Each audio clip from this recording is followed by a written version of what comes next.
Hello again, I'm John Turzak and welcome to another lesson at the Seasoned Cook. Today I'm going to answer the varietal type question of how to make Osso Buco or braised veal shanks. But I want to remind you that this method and formula that I'm using to show you today you can use with lamb shanks, pork shanks, and beef shanks. What I have here is about 5 pounds of very thick cut veal shanks. We're going to start out by seasoning them with salt and pepper on both sides. This is a long braising process that's going to evolve over 3 hours here. And we're going to be fast forwarding you through all this process.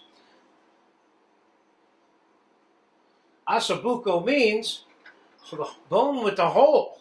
And all these bones have holes in right here. 1, 2, 3, where the marrow is. And that's part of what this dish is about. Now, their variations on this dish are wide. I'm going to show you a basic Osso Buco Milanese, but then I'm also going to advance this particular formula for you to show you other alternatives that you can do with it, all right?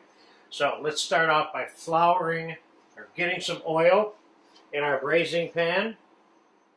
We're going to use a combination of extra virgin olive oil and whole butter. Got a couple ounces of each in there. Now we're going to flour these shanks on both sides. Now if you have shanks that are cut thinner than this, you may want to tie them up with string to keep them together. But these are so big and so encased by silver skin that I don't need to score this skin or tie it up. So let's get our shanks in there. We're going to brown them lightly on both sides.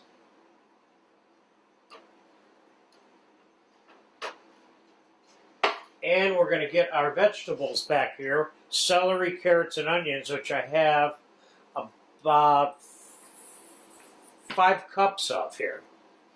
And we're going to put that in some olive oil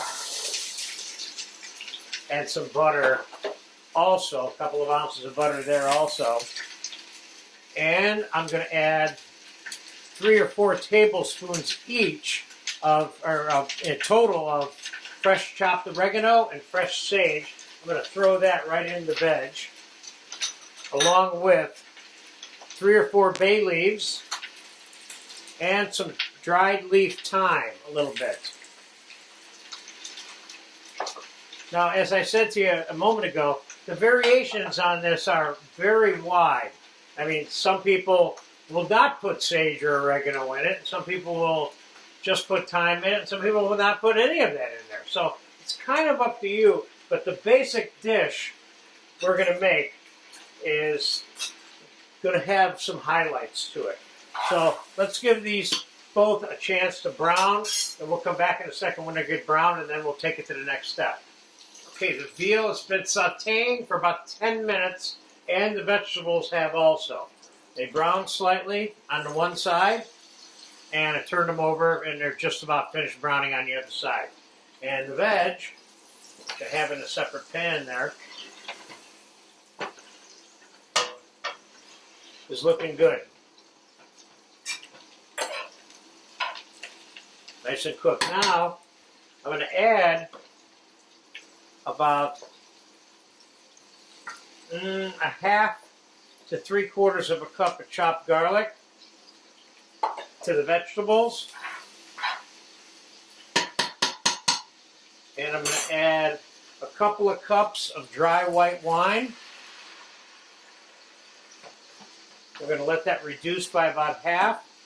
And then the veal, I'm going to add a couple of cups of diced tomatoes and juice, which is an option. Some Osso Buco Milaneses have no tomato. And I'm going to add about 4.5 to 5 cups of brown beef stock. You could use chicken stock too, some people do. I like the brown beef stock effect. Now we're going to let that come up to a simmer, with a half of a navel orange that I have cut in half. I'm just going to squeeze it and throw it into this pan, because we're going to cook this with a little bit of the orange also. So we'll be back in a minute or two when this stuff gets reduced, and we'll put it all together and get it into the oven to braise. All right, the white wine has reduced by about half or 2/3. It's even semi-dry. We're going to dump it right on the pan with our veal shanks. And you'll notice I have enough liquid in this pan to immerse the shanks 1/3 to 1/2. And throughout the braising time, I'm going to make sure that that liquid level stays there, okay? So we're going to put a lid on it. Now we're going to put it in the oven until they're tender enough to eat and falling off the bone at about 325. You can go 350 if you want, depending on your oven and your pot. How's that? So let's get the pot in the oven, and we will come back when they are done. I will tell you exactly how long it took for them to be cooked, tender enough to eat. And then we will finish this dish a couple of different ways. A provincial, regular a la Milanese way, and then another way. Okay, the Osso Buco Milanese has been braising for 2 hours and 15 minutes, and it's done. Now we're going to get it out, and we're going to get it finished.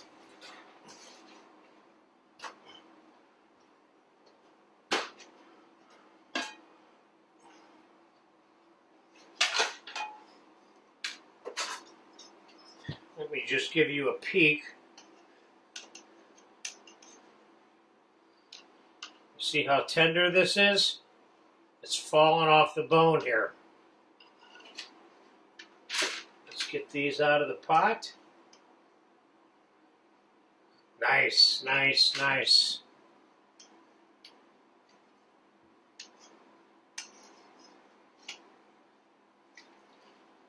I'm going to let those sit there. Chill out for a minute. Let's get rid of the orange. Put that in the garbage. Now, as I mentioned to you earlier, we're going to make 2 versions of this Osso Buco Milanese. In both cases, we're going to reduce this juice. Now, if I was just making a real more traditional Osso Buco Milanese, I wouldn't even necessarily strain this.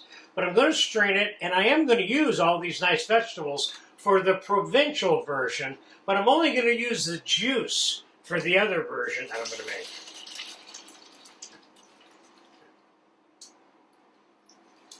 Did I make it? I made it.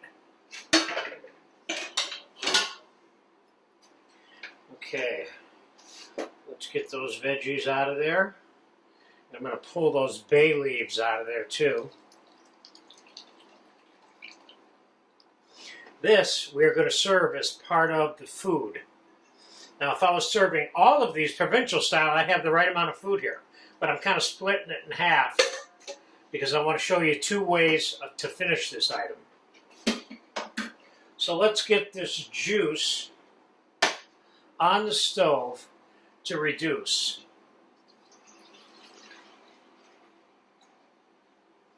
And when that gets close to being done, I'll bring you back in and we will get these on a plate and I'll show you 2 finished versions of this delicious dish. This veal Osso Buco juice has been reducing for almost 30 minutes because I had a lot there. And it's getting real close, so let's do our 2 assemblies now. And let's take warm veal out of the oven here. And I got some roasted shallots and some julienne vegetable here too, which we're going to use. But I took the liberty of cleaning some fat off, and this is all the fat I was able to pull off of all 3 of these pieces. And as it turns out, we definitely have 3 main dish meals here. So the first one, the provincial style one, we're going to serve this one with just the natural veg from the braising process, minus any bay leaves that we might see. And let's put one of these on here, like so. And let's serve the risotto Milanese, which I have a video for you for, with the other one. Although you could certainly serve this risotto Milanese with the provincial version too. And let's get this one on the plate. These are hot. Ouch. Now if you have little lobster picks that you want to get that marrow out of, or really tiny spoons, or the holes happen to be bigger, you can scoop your marrow out of there with those. So we have enough for another main dish over here for later, which is great. And on this one, I'm going to put a little bit of julienne veg, just for fun. I'm going to put a couple of nice roasted shallots around this. Could I be putting mushrooms, olives, roasted tomatoes? I could put all kinds of things on this. And we're going to put a few poached grapes on this one for fun. You got a little bit of a fruity taste going here. And some orange sections. And of course the gremolata, which I made a video for you on how to make this simple concoction of chopped flat Italian parsley, minced lemon rind, and garlic with a little bit of salt and pepper. Let's sprinkle that right on there like so. And the same thing over here. Gremolata is definitely the traditional alla Milanese version of how this dish is served. Either one of them. And now let's get this juice over here. Let's just test it for salt and pepper real quick, and then let's ladle it on here, and then we'll be pretty much on the go-go here for this. You'll notice that this is getting to be a little bit syrupy.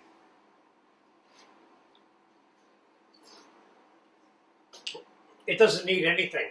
Now, could I swirl butter in this? I probably could. The important thing is that I only have enough juice left here for the 3 versions. I don't want to have enough for 6, because then it's not going to be concentrated to the amount that I want. So you want to get your best concentrated flavor. So let's get the juice on there. That looks good. And let's get the juice on this one. Now these are expensive meals. You go out to a restaurant to buy one of these, which I'm not so sure I'd even recommend doing it. I'd probably recommend that you make it yourself.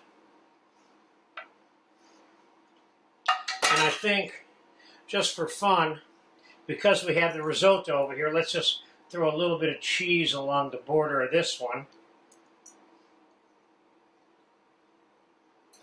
And we are done with that. But, of course, I have to have a little bit of olive oil in this.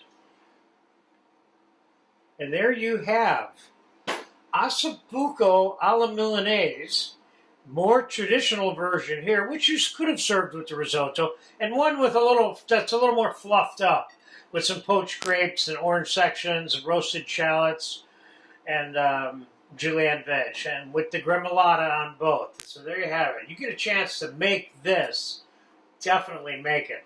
And again, I'll remind you, you can use pork shanks, veal shanks, and beef shanks. It's not necessarily the same dish, but you can use this entire method and apply it to those shanks also. So there you have it. Enjoy it.